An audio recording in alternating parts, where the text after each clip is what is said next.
With another podcast coming at you live. It is Tuesday, April 22nd, and we got another podcast for you guys. Hope you're having a good week and enjoying yourself. Maybe you're at work, maybe you're not, maybe you're relaxing, maybe you're skipping work.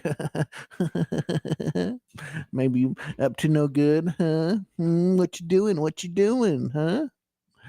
Well, once again, my co-host is traveling. He is in a Burgerstan. No, there's no such thing. No, he'll be here momentarily and right now. Burgerstan is that like close to Pakistan and Afghanistan and all those other stands? There's usually fries at Fry Stand. No, I guess Kazakhstan. that shows you what I'm hungry for today. Burgerstan, a new country, former member of the Soviet Union, Burgerstan. Ooh, so going through a speaker over there? Yours was ripping over there. Hey, hold on a second. I was wondering. I heard that when I checked it, but here at No Sugar No Cream podcast, we're always having a little bit of a issue here and there. No problem. We can't conquer. But yeah, we just been enjoying the day. I finally played some poker last night. That was fun. I did horrible. I don't think I got two high cards at one time. I think I got like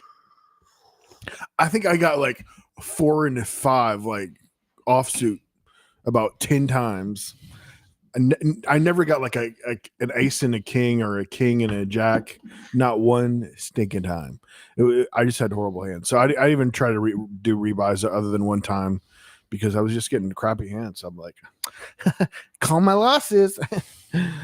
But yeah, it was fun. Always enjoy playing some Texas Hold'em here in Nashville, where it's not, or in Tennessee, where it's not legal to play. So it's a free game. But it's only a game. It's a game. Yeah, it's not poker. It's just a game. It's not like you can win real money or nothing. But you can. But yeah, it is free buy-ins. But we got a big tournament Sunday. I gotta drive a little ways for that, but it is for like 3,500 or something like that. It's crazy. Yeah, there's so far there is 30 some people signed up.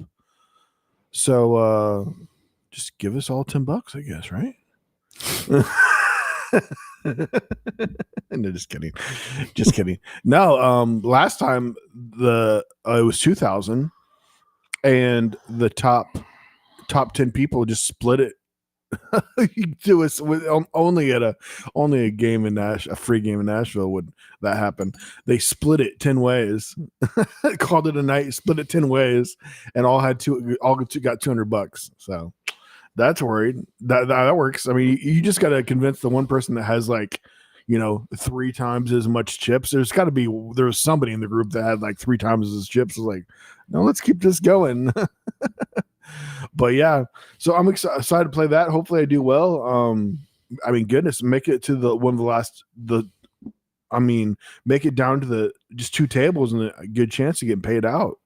So that'll be fun. But I've done okay in the past. I've gotten like a 2 or 3 like tied for first place kind of situation where you just go back and forth and you kind of just end up splitting it because you're just going to be there all night. You just go passing the money back and forth probably not all night, but longer than you feel like it. And it's just like usually the first prize is like $50, so it's not a big deal. It's like being at the Olympics when the 2 pole vaulters had the same height and they said, let's just each get a gold medal. Oh, they were so pumped. Remember that? Yeah, they were so pumped to just both get the gold. Oh, we both could have the gold medal? We don't have to chop the one gold medal in half? No, you both could have a gold medal. But that wasn't last year, because last year the same thing happened, and it might have been high jump, and they both said no. We're not gonna split it. And then the one guy was adamant, and he ended up getting silver. He could have shared a gold because he wanted to win it outright. Remember that? Yeah, of course you read about it all before you were able to spoiled it for No, you. that's not true. Oh man, I've talked about this in the podcast too. But Tim loved to have all the information before we watched the Well, videos. I hate to tell you. No, do you really hate to tell me, Tim?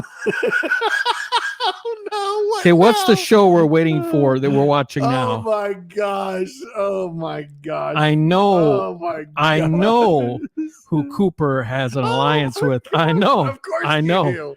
I Of know course, who we're it watching is. A new show, and I'll when I get Tim hooked on this show, I'm pumped. I'm pumped that you're really into that show. But I would have guessed, yeah, that's the show you were into. But yeah. I know who he has an We're alliance watching with. a new show. Okay. And I was right. I was right too. I think. Well, don't tell me. Who did you say? Who did you think it I was? was thinking it was the basketball player, the guy that his wife cheated on him with. So They were best friends once. They were best friends once. So it's a show called Friends and Neighbors. Yeah, and then it's My Friends and Neighbors. Is it my? I thought it was just Friends and Neighbors. I think that's what I said when I first introduced you to it, but I think it's My Friends and Neighbors, and which is very fitting. It's about a guy that works at a hedge fund, I believe, loses his job, gets really screwed out of his job, and is struggling to go somewhere else because of what he signed and whatever. He can't take any of his non-compete, okay, yeah, non-solicitation, non-compete, 2 year, which is a long non-compete. I don't even know if that's legal. I think that's your first hit because you're familiar that interests you. Yes, that's your first okay, this is interesting. And I used to live in New York, and I I never worked at Wall Street, but I knew people that did, and I was I was never in that lifestyle. People complaining that their bonus was too small because it was only around $1 million.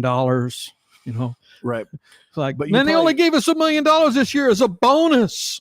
Now that was years ago. I'm sure now they're complaining if it's less than 2.5 or 3. I don't know. I mean, this was in the 90s when I worked there. And you probably witnessed a lot of the Keeping Up with the Joneses. People trying to compete with each other. Yes, absolutely. Yeah. So I saw that. Yeah. Being drawn into that a little bit. No, not really. And because I work for a Japanese company, and so I was kind of isolated from that because the Japanese weren't into that, and all of the Japanese that were there were only there for like 2 to 4 years, and then they were going to get sent back to, as one of them called, hell, because they loved coming to the U.S. because their life was so much less stress. Wow. There is a thing called death from overwork in Japan. Now, I don't know if it's still the case, but they would work their people to death in death from overwork. And so it's very stressful. And many of them would have 2-hour one-way commutes on the train and getting home like at 9-10 o'clock. And then a lot of them drank, and then they would drink, have a glass of bourbon or something. And then they would go to sleep and get up the next morning to get on the train to do another 2-hour commute to get to the office. It's horrible, horrible. And at least living in New York was a little respite from that. And so they were not definitely keeping up with the Joneses. So I kind of was isolated from that. I didn't have office mates who were, keeping up the Joneses that I could. I mean, we're all susceptible to it. When we have friends or people that we're adjacent to who are, getting material things, and it's very easy to feel, I need to have that. I need to get that as well. I mean, it's human nature, something about it. How often were you speaking Japanese in the office? Well, they hired me because I spoke English, because they spoke Japanese, obviously. And at that point, you'd already spent a year. No. That No. So I moved to Japan, and I studied Japanese intensely. I studied a lot, 10 hours a day, 10 hours a week. I went to classes once a week, and I studied so much. And that was your main goal in being there for a year, right? The language, or also the culture? And well, it was a salary, right? Number one. You had a job there. They paid me a lot of money. Yeah. And same company? Same company that you worked in New York with? That Japan? Oh, no. I went. Okay. What was the question? Let's start over. Well, okay. No, so I was I was independently. I was an entrepreneur when I moved to Japan. Okay. Had my own company, Gotcha. I went to Japan on my own. Okay. Yeah. But in the first 4 months living in Japan, my Japanese doubled in skill over what I did in 4 years. I mean, if you want to learn a language, you have to be immersed in it. Mm-hmm. You just has, that's, everybody says, and to go to the country where they speak it, and you have to do it to survive. My Japanese got really good. In fact, I negotiated 6-figure deals with my independent company, with my own company, were with people that didn't speak English. So my Japanese was pretty good. It's horrible now, but it was pretty good then. Anyway, so I wasn't exposed to that in my immediate circle as far as it, but I saw it, and of course it was in the newspapers and the magazines, because adjacent to that. So I'm quite, I think, familiar, not having lived it, but familiar. And I knew some people that lived that Wall Street lifestyle. So it was just interesting. What kind of deals did you do? What was your business that you were into at that point? The one in New York or the one in Japan? When in Japan. Exporting soybeans. So that's what you did. Why you were there? Oh, wow. That's cool. Well, no, I didn't do any exporting while I was there. I was making contacts while I was there. I was only there for a little less than 2 years when I lived in Japan. But the deals that you did there, what were the deals? I didn't do any deals while I was living in Japan. Okay, so I just made contacts. Okay, so the deals that you did in Japanese were once you brought back. Because I thought you said you did deals in Japanese, but that was when you were living back in the States. Right. Yes. Okay. Yes. When I would travel back to Japan. I understand the confusion. Yes. Yes. So I exported to Japan for the next 12 years after that and continued. And I went to Japan like 4 times a year and would stay as long as a month. After harvest in the fall, I'd spend the entire month of November in Japan. And so my Japanese got, then I go back 3 other times during the year, like 4 times during the year. So maintaining, basically at that point, I was maintaining my Japanese, but the 2 years that I was there, I really accelerated my Japanese. And you had to tag on the international end of Dakota Farms. Dakota Farms International. That was the name of my company. That was a good looking sign there at the end. I was like, finally there was something there at that corner that was usually there was nothing there. You're like, now you can finally get to the farm a little bit easier. I mean, yeah, for somebody that wasn't familiar with that area. But yeah, the farm is like what 30 minutes from anything basically, other than little town of what Carpenter, Yale 10 minutes or so, 15. Yale was about 11 miles, so about 11 minutes, 12 minutes. Carpenter about the same. Was about 7. I think so. Carpenter had a restaurant. Carpenter still has a restaurant, and it has a convenience store. Yeah, I love little places like that. I remember us walking into one of those. It was either Yale or Carpenter, and you were just grab something, and the lady's like, "Put on your account." I'm like, "Yep." And I was like, "Well, we just grabbed." Felt like you were stealing something, but you had to count there, and probably just caught up on it whenever you wanted to or whatever. Yep. But that's small town. Yeah. Yeah. Everybody knows everybody. Yeah. I like that. It can be annoying, and then it can be a blessing. I mean, and then which everybody's looking out for everybody too. I mean, you get those those little towns like that, communities. You get those people like you get a call. There's somebody looking in your window, or like there's somebody, or well, not even that. There's somebody walking up to your house right now. Like, Susie, how do you know that? I was like, because I am constantly looking out of the window at your house at all times. I do not have a life. Well, there's not much excitement there, so oh yeah in a smaller town, and so I mean they try to duplicate that. There's an app called Nextdoor, which my former roommate Ashley, who moved in with her boyfriend, got me involved. Nextdoor is the app, and it's trying to recreate that neighborhood feeling, but I want it because the posts on there are nonsensical. I mean, I want to see them. Just really dumb, silly things that are not pertinent and that are similar to what you're talking about. People observing more than they need to be observing because it's non-consequential, consequential, and they're making a post about it, and then it comes across your feed as a post that one of your neighbors posted this.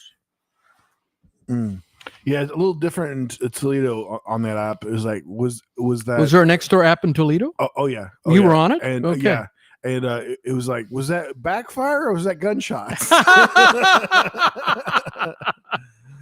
Oh, yeah. Well, thank God we haven't in this neighborhood. We don't have that concern. Although I do admit, New Year's Eve was it new? No, it was a new. No, it was 4th of July, 3rd of July, the evening.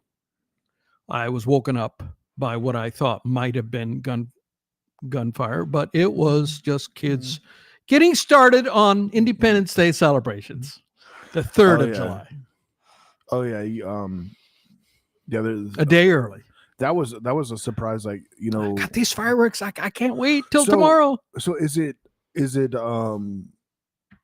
like, because usually they're not allowed in city limits, right? The bigger ones, right? Like, you can still have the poppers and stuff like, but the legality of it is they may not be allowed here, but that doesn't mean they're not going to put them off, right? You know the police are not going to, they don't have enough police to go to all the homes that have them, because all these, you were here at 4th of July, weren't you?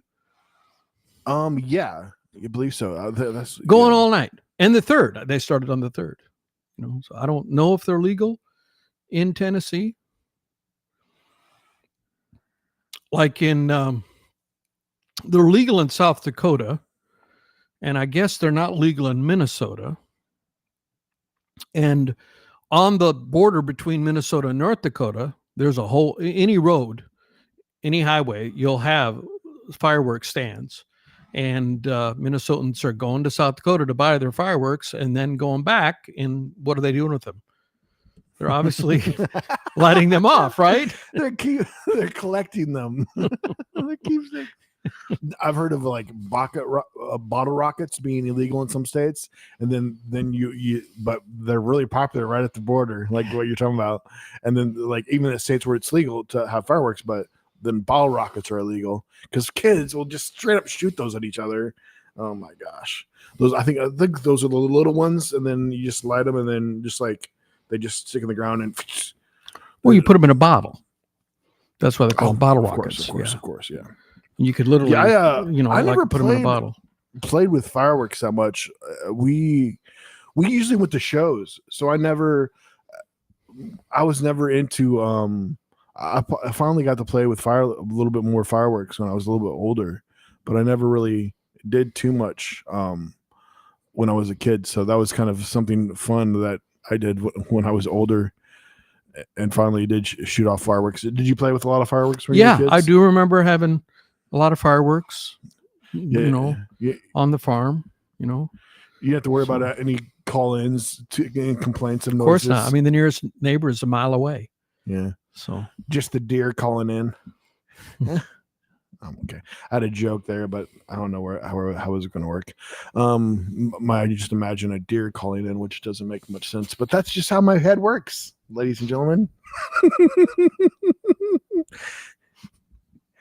Yes, I'm the neighborhood doe. I'm in charge when there's an incident, and the Walters are at it again. They just shot another rocket at baby Rainbow, little baby deer, and he just pooped himself because he's just 3 months old and he's never seen a firework before. Well, the dogs will freak out. Yeah, I get their ears, I guess, are super sensitive to that noise, those noises in particular. Like there's those higher frequencies, I guess, like, and that's kind of roll. It's just real loud, you have sensitive ears. Say what? Do what? That's why you just turn your hearing aid down or whatever. See this here? This is Tim's original tractor that he worked on the farm with. He had it professionally shrunk down. And also a shirt. matching shirt. Oh, Alice look Chalmers at you. shirt. Yeah. Look at you. You didn't have the shirt shrunk down, but you did have. This is an original from the farm. I didn't know if you guys knew this, but there's a shrinking facility there in Chicago, and they will, for a nice price, they will shrink your items down, and then you can. Are there any collect limits? them. Can they shrink anything? Anything. What can they shrink Tim, you living can't try and things? put me in a jar again. We talked about this. Can they blow up? Can they make bigger? Can they do the opposite? No, I called and asked.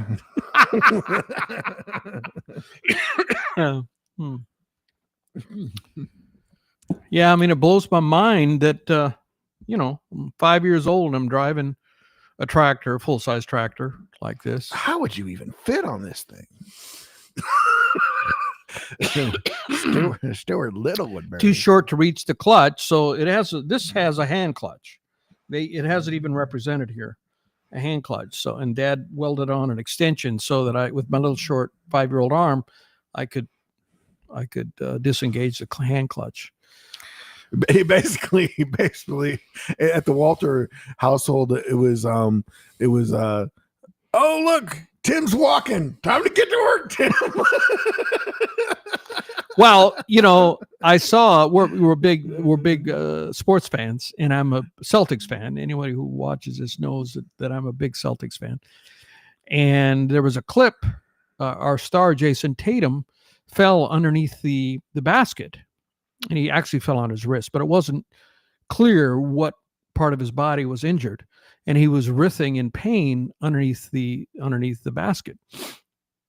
And there was a clip that went around the next day of the coach, Joe Mazzulla, who's the youngest coach in the NBA, by the way. And he's younger than some of the players. He's only 35 years old. But he's tough. You never see him smile. And he's yelling at Tatum, get up, get up. And the clip was going around that Mazzulla is one of a kind. He just has no sympathy. And he's telling him to get up. And as I was telling Seth, they'd be like my dad. When I was sick, he would come into my bedroom. The only time he would come into my bedroom, and he'd stand over my bed and he said, "You're not sick. Get up and get to work." Sounds kind of like child abuse, but nobody knew what that was at that time. I survived. I'm fine. I have no problems. Just a little tweak here and there. Fine. Just like I got the shot during COVID, but it didn't affect me. Well, so anyway, back to Friends and Neighbors. So the show, the actor is the actor who was in Mad Men. That John show, Hamm. John Hamm, who was the show about the 50s ad agency, and he's the leading character, Coop, and he lost his job unceremoniously. And you got Amanda Peet, is it? Is it Amanda Peet? Amanda Peet is there. Olivia Wilde. Olivia Nunn. Mum. Wait. I'm confusing Oliver Wilde. the Olivia Munn. Olivia Munn. Yes. Yeah. And just great writing, great acting, and so yeah, he starts. The plot is he starts robbing. He starts going into neighbors' homes and stealing their valuables, like he steals a super subtly Philippe Patek $325,000 watch, Nautilus. Not ransacking, but just taking literally like just one item. Just one item. And then he says they probably don't even, I've never seen, and he knows these are people he knows are neighbors. He says, I've never seen him wear that. He probably has forgotten he owns it. Yeah, like you would forget that you owned a $325,000 watch, but that's the level of expenditures. And it talks about his own expenditures. He's divorced, and so he's paying for his wife's house, mansion, and private schooling for his kids. And he drives a $250,000 Maserati, and so on and so on. I mean, just the amount of money going out, and he lost his job. He has no income. So suddenly he was smart to come up with the cover right away that he has his own firm now, which what he tells his friends. He has his a own- firm in Dubai. yeah, He he's says working it's in people out of Dubai, working for a company in Dubai, which is there's completely made plenty up. billions out Plenty, there. So yeah, that makes Dubai. sense. So it makes sense. It's a good cover, you know. So And they very love well written. working with Americans. I love great. Well, I mean, and Seth knows when we watch shows, I'll often comment on the writing, and I'm harsh with plot holes. Am I not? Oh yeah. If there's a plot hole, it bothers me, and I lose interest in the show.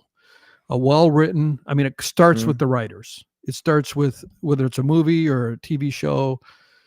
The writing is so important, and even actors know that too. In fact, if you ask actors, you know, that are maybe semi-retired, like Jim Carrey, will you ever come back? Well, it'd have to be a pretty good script, because they know what a good script is, and so the writing is so important, and the writers don't get enough appreciation, in my opinion, because all of the actors can do is reproduce or act out the storyline and the lines. Sometimes they're ad-libbing. Depends on the director and depends on the situation. Depends on the actor if they ad-lib or not.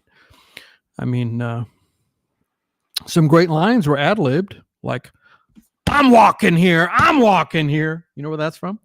Midnight Cowboy. It's oh no, I guess Dustin Hoffman. They were filming. They had a low budget. Oh, I've seen that clip. Yes. Yeah, it was a real taxi. It was they were filming. They were so low budget that they couldn't even cordon off the filming area, and they were filming in the main, street. I love and a taxi comes up, and it's a real taxi, and he pulls up as Dustin Hoffman is crossing the street, and with John Voight, and he starts pounding on the hood. I'm walking here. He just completely made it up as he. And the taxi driver was not an actor. He was an actual working taxi in New York City. So, and then sometimes you probably would have issues even getting permission to shoot somewhere, and then it's kind of easy just to pull out one camera and just do it, right? Yeah. I mean, it was like in California, there's like crazy amount of hoops because there's so much filming there that there's can be a lot of hoops to jump through. Whereas, And lines from movies. I had an idea, and I still have an idea, and I don't know what the legality of it is, but I had this idea for a long time. Lines from movies that are famous, and have a game. A game you play with your family. You pull up a card, and your partner or your teammate reads the line, and if they're really good, they try to act it in the actor so that you can if they're really good at acting, maybe, or reproducing the line, that's part of the game would be, then your teammate could guess what actor said the line, and then you get bonus points, what movie, and what was the character's name, that kind of stuff, what year it came out, if you name all these things. Like something is, we're not in Kansas anymore. I mean, yeah. Frankly, Scarlett, I don't give a damn. I mean, these are iconic lines that came with, we're going to need a bigger boat. You know all these lines, right? That's from Jaws. From Jaws, yeah. Star Wars. What are some from Star Wars? I know there's some big lines from Star Wars, famous lines. Luke, I am your father. Well, it's not. Yeah, Luke, I am your father. I am your father. That's the incorrect way to say it. That's what the way everybody thinks they remember it, but it's no, I am your father. It's one of those, people call it the Mandela effect thing. Yeah, exactly. Yeah. And then there's I just saw a clip on Jerry Maguire, and it's show me the money. Yeah. And then you had me at a low. Both of those are from Jerry Maguire. I know you're not a big Marvel fan, but speaking of like famous lines, there's a famous line in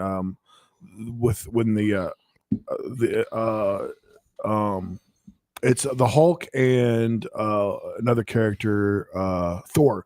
The movie's called Thor Ragnarok, and there's a scene where Hulk is about to fight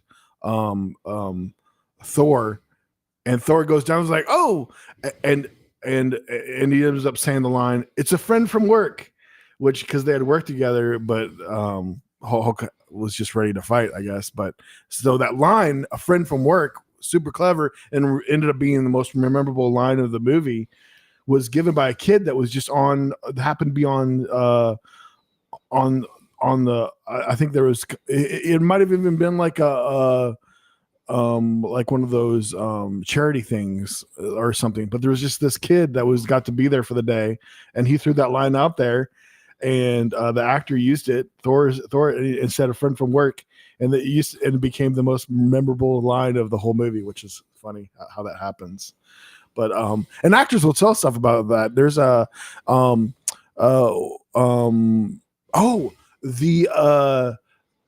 the scene from Seinfeld. There's a scene in Seinfeld. The actor George Alexander. It was a guest appearance. Jason Alexander. I don't think he's in this. I mixed up his character name and his real name. George Costanza, played by Jason Alexander. It's a scene that Seinfeld is in, and he goes to a doctor. He goes to a dentist, I think, and the doctor is being played by a Breaking Bad guy, the Breaking Bad actor. Oh, yes. And and then this scene becomes really famous because before he gives him the not clariphone, but the laughing gas, sleeping gas, whatever, he takes a breath of it himself, and the guy randomly came up with that idea. That there was this guy up on a ladder. He tells the story of it. Oh, I've seen that clip. Yeah. He says, you know what'd be funny is if you took a hit of it before you gave it to him. Genius. Yeah. Some of the best stuff is ad lib on the spot. Yeah. Like, are you talking to me? Are you talking to me? That was ad libbed by De Niro in Taxi. There's so many of them that were just ad libbed. Which is usually more common in comedies, but then too, this depends on your actor. It happens in serious ones too. I mean, probably some of the most iconic ones are in serious movies, like that. But yeah, you gotta love some ad libbing, and then you get all those outtakes too. Harrison Ford says that when he's playing Han Solo, and what's the queen? The queen. Sadly, she's passed away now. She's passed away. Yeah, I know you're talking about. Leia. Princess Leia. Princess Leia. Yep. And she says she loves him. I love you. And the line that was written, he was supposed to say, I love you too. But instead he says, I know. It's iconic. It's iconic. Yeah. It goes with his character because he's just Mr. Arrogant to the max. I know. I know, girl. Yeah. So much better than I love you too, or you've heard any other response. Heard it 1,000 times. Yeah, but to say I know, and just perfect. So, and there's many other examples. Next to that one is always the funny one to say is thank you. That awkward spot when she's ready to say I love you, but you're not, so you just say thank you, or like you know, there's a million different things you can say. So what are some other iconic lines you can think of movies that are known? How about Phone Home? You know that one? What really? What E.T. is it, Phone Home or something? Which I don't think I've ever watched. It's like play it again, Sam. Here's looking at you, kid, or something like Here's that. looking at you, kid. Casablanca had a bunch of them. I think this is the start of a beautiful friendship. That's Casablanca. Round up the usual suspects. That's Casablanca. See, I wanted to have this game, so I started collecting. But I think the problem is the copyrights. I wonder why no one has done it, because are all those phrases copyrighted, or is there a use clause that you could use to make a game? But if you're printing those lines on cards in a game, you might get sued by the whoever owns the rights to those. I'm not sure, but otherwise, why hasn't anyone done that? Because it is such a. Could you imagine? You could play that game for hours if you're with friends who like. And even if you cover a broad spectrum of types of movies, I know that one. I know that one. You got a bunch of friends of even different age groups, different generations. You keep them interested, I feel. I don't know if this line was just popular to me but it definitely stuck out to me. I love Sid the Sloth from Ice Age. It was a cartoon. I don't know if you ever saw it, but it was one of the best funny cartoons. But he has a lisp, but talks like this. And at one point he says the line, "We're the strangest herd I've ever seen." See what I mean? The idea of my game, let's say I'm trying to say and you have the card, we're teammates, and you're reading the line to me. If you're a good actor, you can, like that, you're trying to duplicate. Now, that wouldn't help me because I don't know that movie. But I mean, for example, if you got a Christopher Walken or you got or a Jack Nicholson, actors who speak very specific, very unique way of speaking, if you could do a good imitation of them, even if your teammate who's supposed to answer doesn't even know anything about it, but just knows that actor, could guess that and get the way I had structured it. You get the point if you can guess the actor or the movie, either one. So that way, it sounds like there probably would be a game that exists. Did you come up with the name for it? I think I did. But I forgot what it's called. Who said that? Yeah, it was Who Said That. It was Who Said That. That is very specific. So famous lines from movies would be Who Said That. And you can continue to come out, the beautiful of it is you can come out with new games because they're always making new movies with new lines that become popular, right? Mm-hmm. I mean, you could go with classic movies. You could go with, go through the years. Very interesting, Mr. Team. Thank you for sharing with the group. So that is very nice. Who Said That was the name of the game. Who Said That? It also works for someone that's hearing things. Who said that?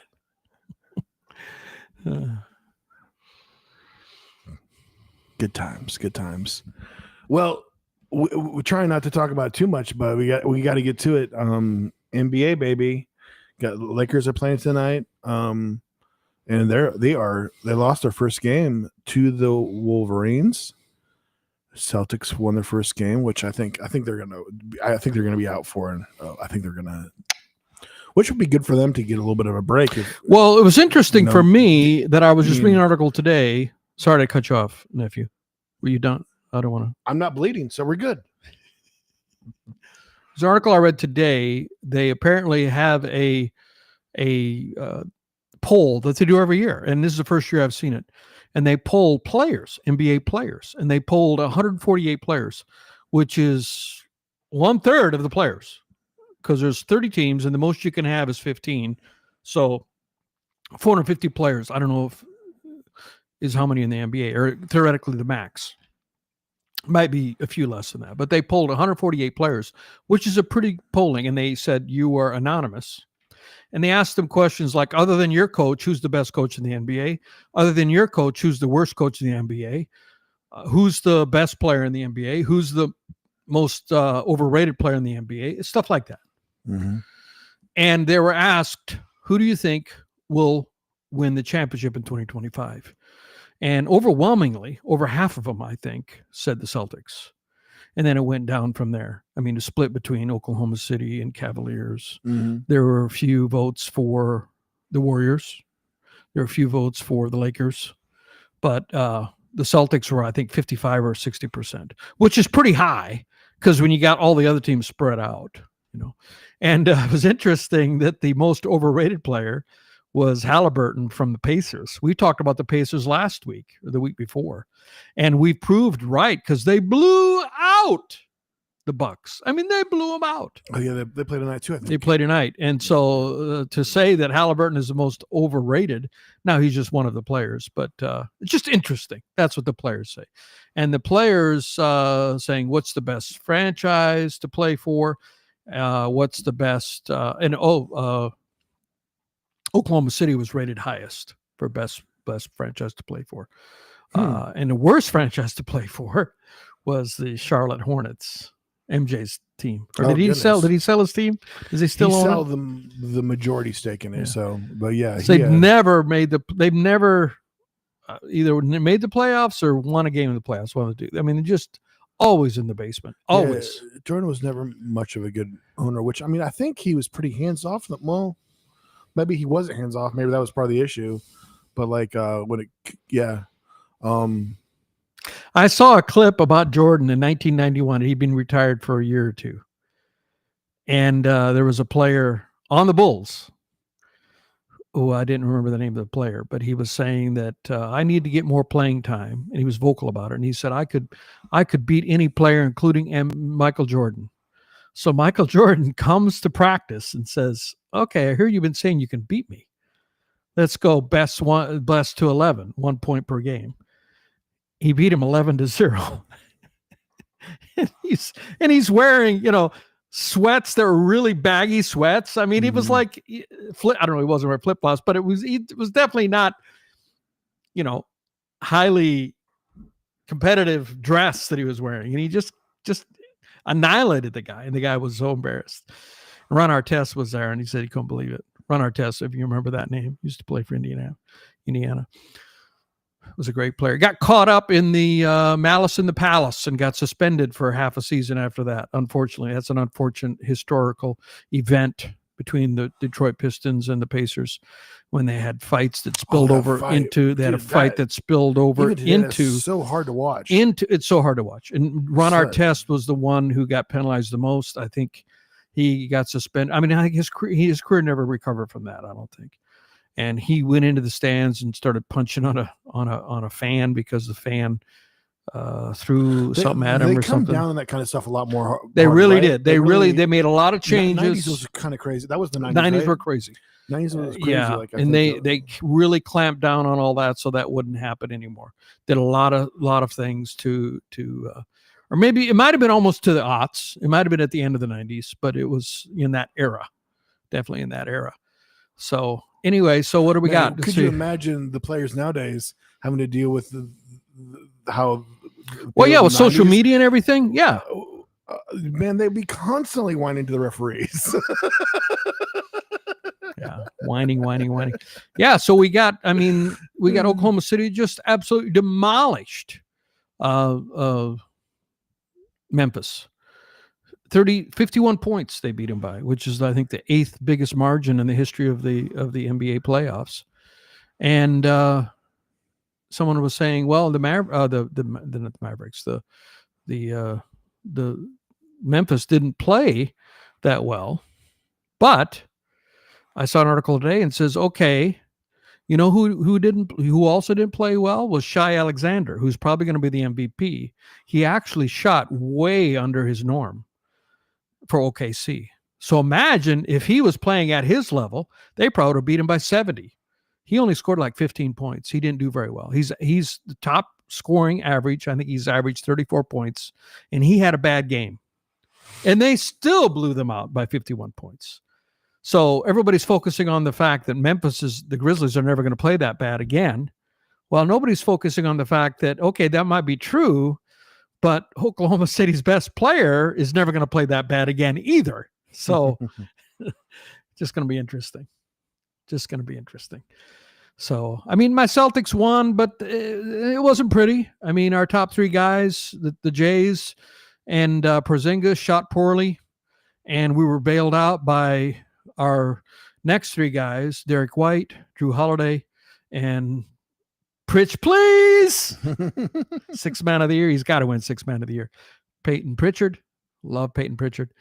And so, I mean, Orlando, incredible defense, but not that much offense. But if we play like that further down the series, like if we play the Cavaliers like that and we have a really off game from our Jays, we ain't winning that game because the Cavaliers are much more stout. Maybe even the Pacers as well. Pacers, they got offense, man. They got offense. So we won the game, but we need to step up our ability. I'm probably like Missoula. If I was coach, the guy who said, get up, I'd probably be that kind of a coach. You're not hurt. Get out there. Oh, my gosh. And it ended up he wasn't hurt. Tatum wasn't hurt. It was his wrist, and they x-rayed his wrist, and there's no injury, no breakage. So it's sore, but no permanent, it's going to be fine. But Missoula didn't know that. Get up. And he looks like he's mad. When you see the clip, he looks like he's mad. Get up. Yeah, it's crazy that more of those guys don't get hurt more severely. I mean, absolutely. People, like some of those. I mean, when you can jump so high like they do, and then like they got their head above the rim sometimes. That's 10 feet off the ground. And then coming down is the rough part. Coming down is the rough part. Hopefully, a lot of times, you've seen players catch other players. It's like catching a giant. You're catching a giant person. They weigh 250. I mean, like 300 pounds, 250, 280 pounds. These are not small people. A bad injury. I mean, coming down. I mean, then sometimes you can come down on somebody and hurt somebody else. And I mean, that's why it's a foul too. I mean, quickly when you're shooting the ball and somebody lands in your area, that's a foul. I mean, goodness, you come down on someone's foot. They tore out. I think wasn't it Kawhi Leonard who got put out because I think it was Draymond Green landed in his landing space. He was out for the rest of the season, and they were up 3-1 in that series. Right, you just land in the area. You don't have to touch them at all. I think you just land. If you land in their area, that can be a flagrant foul.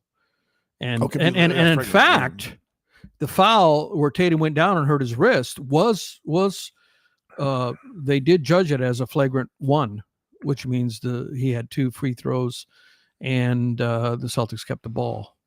And I think he missed both free throws, which was indicative of his wrist was probably hurting. You can see that the guys practice defending those shots when you got to run at them to try to block it. They usually run by at an ankle. Yeah. Angle, yes. Angle. And go past not an them. Ankle. Hopefully not Angle. an ankle. Angle. At an angle where they can just fly past them and just block their view, but yet they're running, so they can't just stop right in front of them. So what a lot of them do is they fake to shoot, wait for the guy to run by, then shoot it. That's always like, looks so clever, but I mean, it's going to work so time because they got that momentum coming at you. We have a player on the Celtics. His name is Luke Cornett. He's such a character. He's 7'1". When he talks, he mumbles everything. Tim's he doesn't, mumbling, if anybody's wondering. And but he's funny. And they asked a team if aliens came, which member of the Celtics, just one of those whimsical things that they ask, and they said most of them said Luke Cornett. He would be the one who would meet the aliens and befriend them because that's his personality. Corn on the lob, they call him. He's really good at getting lobs above the rim. Oh man, a nice alley hoop never gets old. Absolutely. Yeah. Which they don't call it alley hoop, they call it a lob, don't they? Which is so funny. Lob. Here's your lob. It's shorter, I guess, but alley hoop. That's what we always say. But lob, but alley hoop, I guess could. I mean, by definition, I think too is also just like catching it while you're up in the air and then shoot. You can just shoot it, and then you dunk. But it. Lob is a straight up dunk, I think. Right? Is lob? Well, the lob is the pass. Is the pass. Itself. Yeah. Okay. Which, some of those guys can make good passes. Yeah. And then you cringe every once in a while when somebody completely misses a pass. It is sad how often, I mean, I guess it's just part of the game. I feel like you still, at times, some of these guys, I guess it's not always the same player, but you see air balls a little bit too much at times. I feel anytime you see an air ball at all, but I mean, that's bound to happen, I guess. Okay. Now I remember why I brought up Luke Cornett. So Luke Cornett he's such an interesting guy. He's 7'1", but what he does, nobody else has tried this. He's got his own way of defending a 3-point. So he's like close to the basket because normally the 7-footers stand close to the basket. And the 3-pointer's out on the 3-point line, which is 20 feet away. And he sees somebody about ready to shoot a 3-pointer. What he will do for where he's at, not run at them, he will jump up because he is 7'1". You told me about, I was wondering. He'll jump up with his hands in the air, and his intention is to block their view of the hoop. And it works at times. It works at times because if you're shooting at a target and suddenly you can't see that target, you can't see the target. Yeah. He doesn't have enough time to get to them because they're 20 feet away from him, or 18. He just blocks the view. He tries to block their view. Genius. I mean, it really, yeah, it's smart. You've told me about that before. I was wondering who that player was. I didn't realize that's Luke Cornett that does that. I was like, very clever move. Well, I don't know that works a lot of the time. Yeah, because it's very because they've probably seen the goal and then they're shooting it. But yeah, you think at times though. I mean, if he times it right, but yeah. So if you're watching a Celtics game and you see a center who's nowhere near close to the shooter, but he's jumping straight up with his hands in the air, and there's no chance for him to block it, it's probably Luke Cornett, and he's probably trying to block their view of the rim. So I think the next game is tomorrow. Yeah. Gotta watch the Lakers lose tonight. Boo, Lakers. Boo. We'll see. I don't know that I'd bet against them. I mean, their back is against the wall. If they lose tonight, they pretty much are done.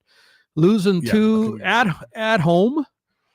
Yeah. So it's a win or die for them. And so they probably will come out, and they're a good franchise. They got great players. They got, LeBron. I wouldn't bet against them, but they got Luka. But if they do lose, I think they're toast. You might as well start planning the trip to Cancun.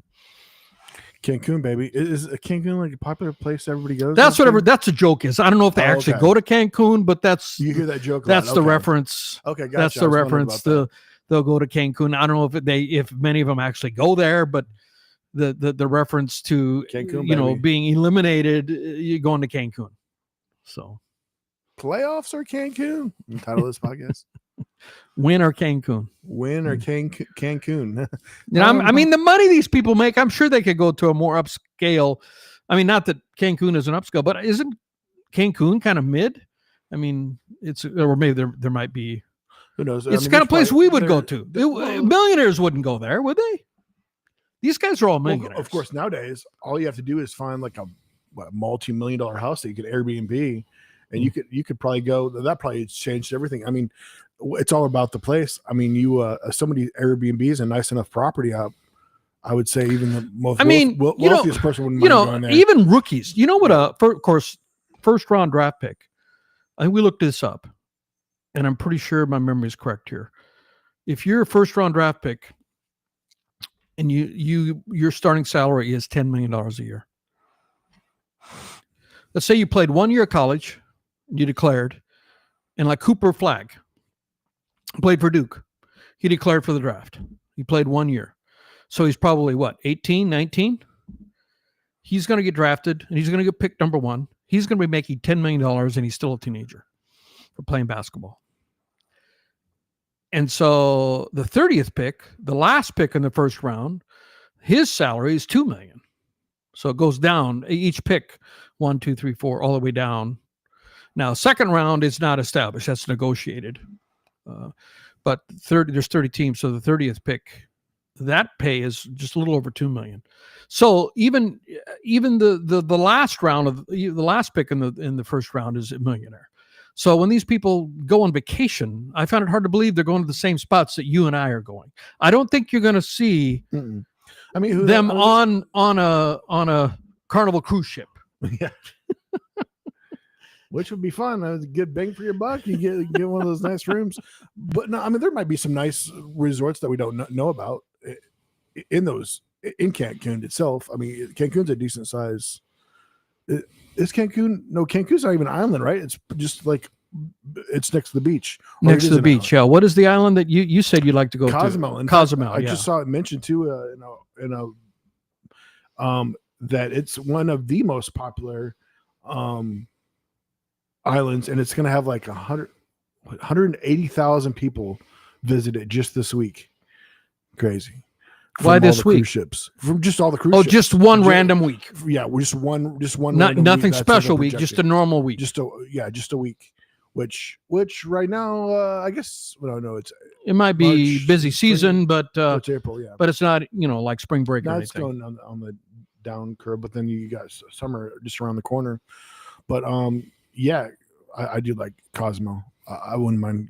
Said it before. I wouldn't mind going and staying there for a month. And, You have said numerous times you would like to go thought there. about doing it. I'm looking at decent. You can just stay there and for a decent price and go to the beach all the time or whatever you want to do. And there's still movie theater and Starbucks and all the American things too there, but lots of good tacos. But guys, I think we're going to wrap it up there. Yeah. Another good podcast. Hope you guys enjoyed it.